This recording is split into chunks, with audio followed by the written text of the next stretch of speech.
Traditional mid-autumn mooncake.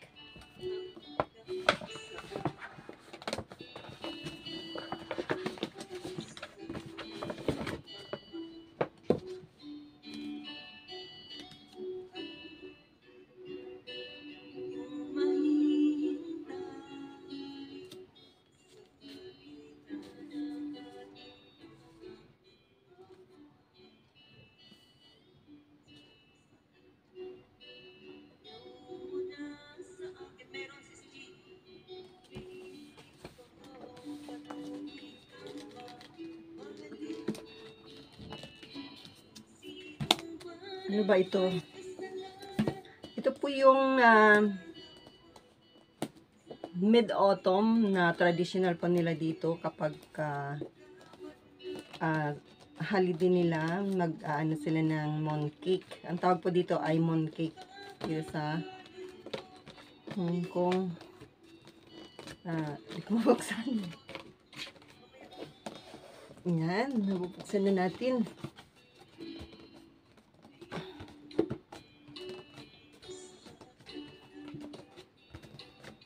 Binigay po ito sa akin ng aking trabaho, ng aking one of my work.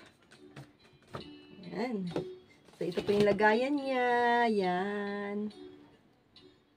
So, bubuksan po natin. Yan. Yay! Ito po yan. Yes!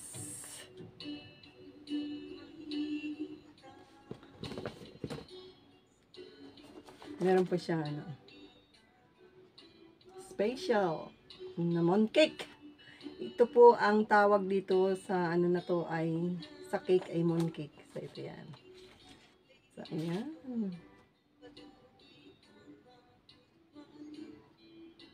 Kita nyo po. Yan. So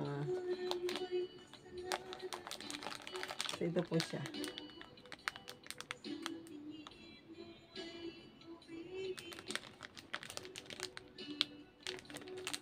So, yan. Tapos, kunin natin ang isa para tikman po natin. Tapos, meron pa po dito isa. Yun.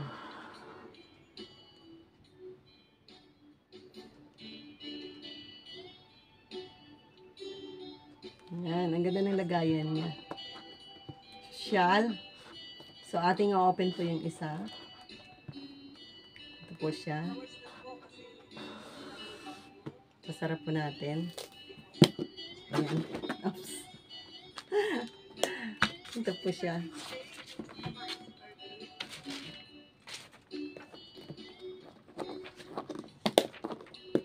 Ating pong Tapos bubuksan po natin ito para alam niyo po kung ano yung laman sa loob.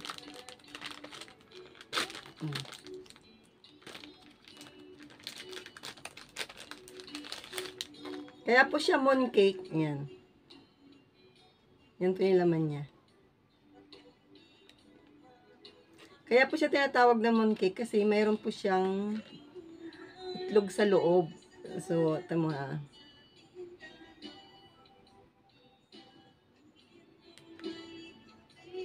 Yun, nandun sa loob. Yan, oh. Yan ang laman. Yung itlog po. Parang ang sarap na rin. Yan po yung laman niya.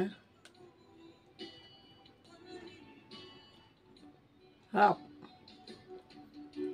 Mooncake po ang tawag po dito. So, ito po guys yung mooncake. Traditional ng Hong Kong po. Ng mga Chinese, I think. No.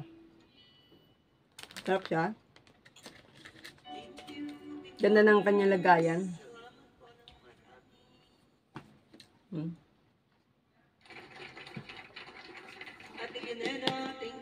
Yun. Tapos, pwede po lagyan to ng jewelry. Gawin niya.